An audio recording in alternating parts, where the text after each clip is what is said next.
Vlada je na današnji seji sprejela ukrep proti Benjaminu Netanjahuju, predsedniku vlade države Izrael, ki sledi že sprejetim ukrepom proti dvema ekstremnima izraelskima ministroma Ben-Gvirju in Smotriču. Javnosti je znano, da proti njemu tečejo postopki zaradi storitve vojnih hudodelstev in hudodelstev zoper človečnosti.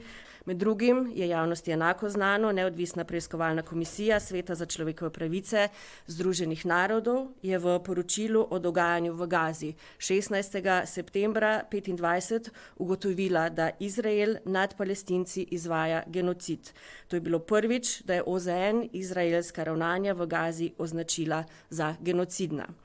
Sprejetje tega sklepa Vlade Republike Slovenije ne pomeni ukrepa proti izraelskemu ljudstvu, temveč pošilja jasno sporočilo vladi države Izrael, da Slovenija pričakuje dosledno spoštovanje odločitev mednarodnih sodišč in mednarodnega humanitarnega prava.